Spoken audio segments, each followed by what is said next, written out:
Saudi అరేబియాలో జరిగిన ఘోర రోడ్డు ప్రమాదం తీవ్ర విషాదాన్ని నింపింది.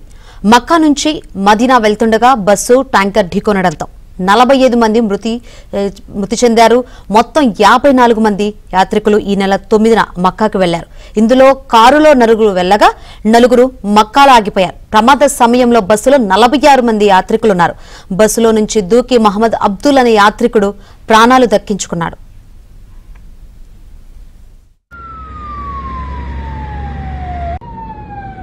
جو حقنا الدفاع المدني بيض الله وجيههم والله ما تأخروا. نشوف من المدينة مسافة 40 كيلو ويمكن 7 دقائق. الله يبيض وجيههم. హైదరాబాద్ మల్లేపల్లిలోని ఆల్ మీనా ట్రావెల్స్ నుంచి 20 మంది, మెహదీపట్నంలోని ఫైజోన్ ట్రావెల్స్ నుంచి 24 మంది టికెట్స్ బుక్ చేసుకున్నారు. మల్లేపల్లి బజార్ ఘాట్ నుంచి 16 మంది యాత్రకు వెళ్లారు. ప్రమాద విషయం తెలిసి ట్రావెల్ ఏజెన్సీకి బంధువులు చేరుకున్నారు. తమ వారి కోసం ఆందోళన చెందుతున్నారు. 7 دقائق. الله يبيض وجيههم.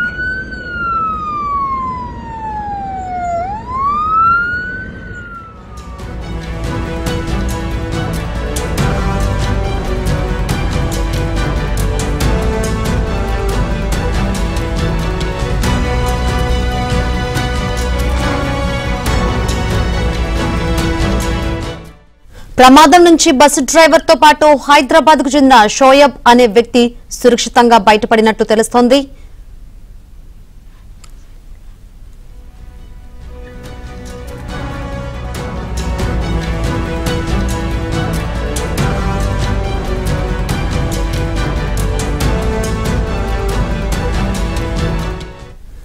సౌదీ బస్సు ప్రమాద ఘటనపై సీఎం రేవంత్ రెడ్డి దిగ్భ్రాంతి వ్యక్తం చేశారు. ఘటనపై పూర్తి వివరాలు తెలుసుకోవాలని అధికారులను ఆదేశించారు. కేంద్రం సౌదీ ఎంబసీ అధికారులతో మాట్లాడాలని సూచించారు. బాధిత కుటుంబాలకు సాయం అందించేందుకు చర్యలు చేపట్టాలని ఆదేశించారు. ఢిల్లీలోని రెసిడెంట్ కమిషనర్, విదేశాంగ శాఖ అధికారులతో సీఎస్ మాట్లాడారు. హెల్ప్ లైన్ కోసం సచివాలయంలో కంట్రోల్ రూమ్ ఏర్పాటు చేశారు.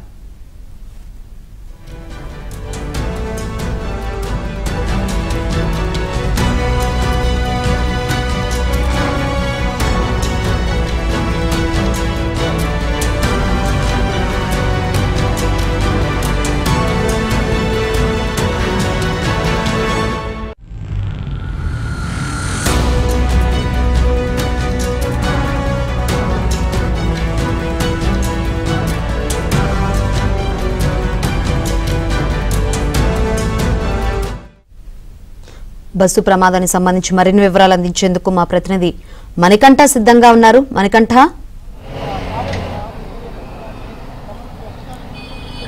శంకరి, సౌదీ అరేబియాలో చోటు చేసుకున్న ఘోర రోడ్డు బస్సు ప్రమాదంలో ఇప్పటి వరకు 45 మంది వరకు మృతి చెందినట్లుగా తెలుస్తుంది. ప్రమాదం నుంచి మొత్తం ఒక వ్యక్తి మాత్రమే ప్రాణాలతో బయటపడ్డట్లుగా తెలుస్తుంది. మహమ్మద్ సయ్యద్ అనే వ్యక్తి బస్సులో ఉంచి దూకి ప్రాణాలను అయితే తను రక్షించుకున్నాడు. ప్రస్తుతం తన సిచ్యువేషన్ కూడా చాలా సీరియస్గా ఉంది. ప్రస్తుతం సౌదీ అరేబియాలోనే ఓ ప్రైవేట్ ఆసుపత్రిలో ఐసీయూలో చికిత్స పొందుతూ ఉన్నాడు మహమ్మద్ సయ్యద్. పూర్తిగా కోలుకున్న తర్వాత అసలు పూర్తిగా విచారణలో ఏం చెప్తాడనేది ఇప్పుడు తెలియాల్సి ఉంది. అసలు ప్రమాదం ఎప్పుడు జరిగింది, ఎందువల్ల జరిగింది, ఆ సమయంలో ఏం జరిగింది అనేది ప్రస్తుతం మహమ్మద్ సయ్యద్ కోలుకున్న తర్వాత సాధారణ స్థితికి వచ్చిన తర్వాత అతను చెప్పే వివరాలు బట్టి అసలు ప్రమాదంపై ఒక పూర్తి స్పష్టమైన క్లారిటీ వచ్చే అవకాశం ఉంది.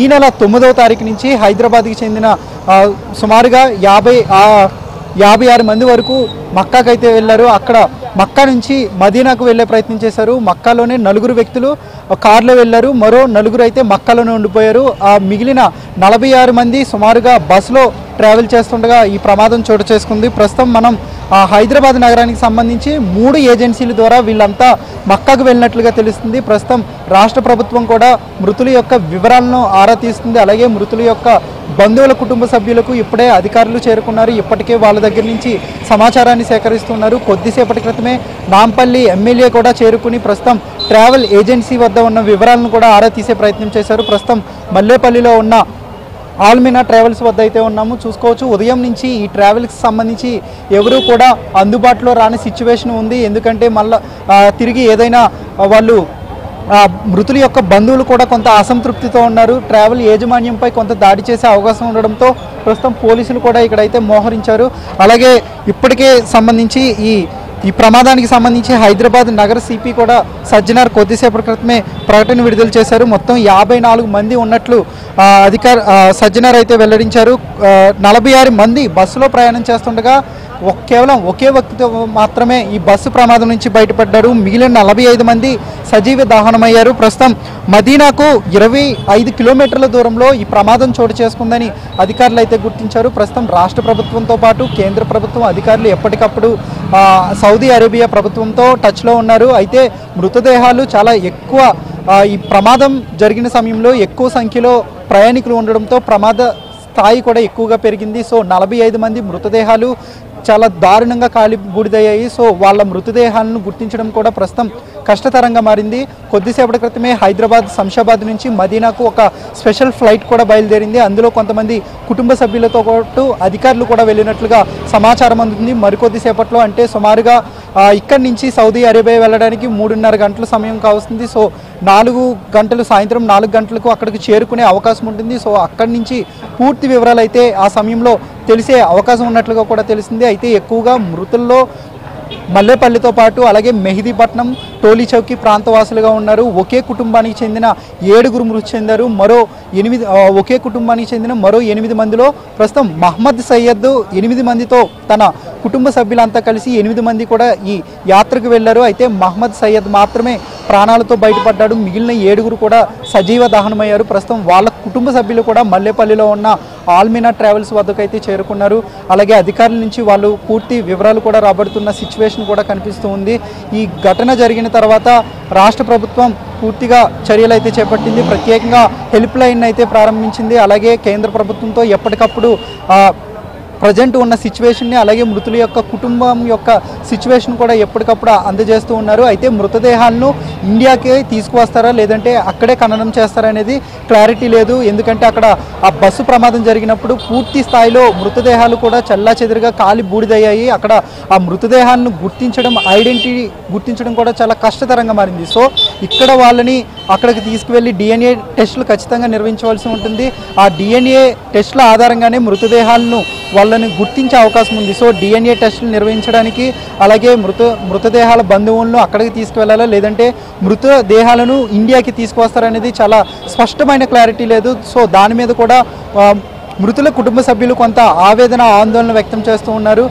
మరికొద్దిసేపట్లోనే దీనిపై ఒక స్పష్టమైన సమాచారం వచ్చే అవకాశం ఉన్నట్లుగా కూడా తెలుస్తుంది. మొత్తం హైదరాబాద్కు సంబంధించి 3 ఏజెన్సీల ద్వారా ఆల్మీనా ఏజెన్సీ మల్లేపల్లిలో ఉంది, మరొకటి మెహదీపట్నంలో ఫ్లై జోన్ ట్రావెల్స్. సో ఈ 2 ట్రావెల్స్ ఏజెన్సీల ద్వారా సుమారుగా 40 మంది వరకు ఎక్కువ సంఖ్యలో వీళ్ళంతా ప్రయాణించినట్లుగా కూడా తెలుస్తుంది. ఎప్పటి నుంచో వీళ్ళు ప్రయాణానికి ముందుగానే ప్లాన్ చేసుకున్నారు. కుటుంబ సభ్యులతో ప్రతి ఒక్కరు కూడా తన ముస్లిం జీవితాల్లో కూడా ప్రతి ఒక్కరు వాళ్ళు భావించేది ఒకటే, ఖచ్చితంగా తమ జీవితంలో ఒక్కసారైనా మక్కా మసీదుకి వెళ్ళి అక్కడ దేవుణ్ణి ప్రార్థించుకుని తిరిగి రావాలనుకుంటారు. వాళ్ళ జీవితంలో ఒక్కసారైనా యాత్ర చేపట్టాలని వాళ్ళు భావిస్తూ ఉంటారు. ఈ క్రమంలోనే వాళ్ళు ఎప్పటి నుంచో ప్లాన్ చేసుకున్నారు.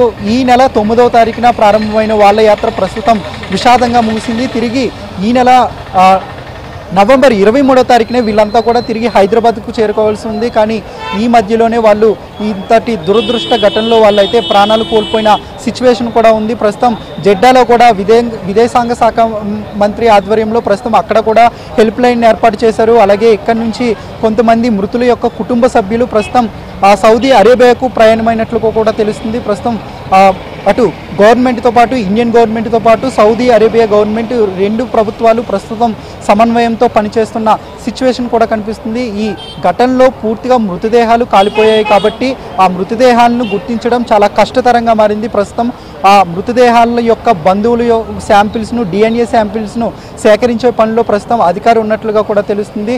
ఎప్పుడు మృతదేహాలను తీసుకువస్తారు అలాగే ఎప్పుడు అప్పచెప్తారనేది కూడా దీనిపై ఒక స్పష్టమైన క్లారిటీ లేదు. ఎందుకంటే ఈ ఘటన విదేశాల్లో చోటు చేసుకుంది కాబట్టి అక్కడ కొన్ని ప్రాసెసెస్ ఉంటాయి. సో అక్కడ మృతదేహాలను కూడా పోస్ట్ మార్టం నిర్వహించడం, అక్కడ డిఎన్ఏ టెస్టులు నిర్వహించడం, తిరిగి ఇండియాకు తీసుకురావడం అనేది చాలా వ్యయ ప్రయాసాలతో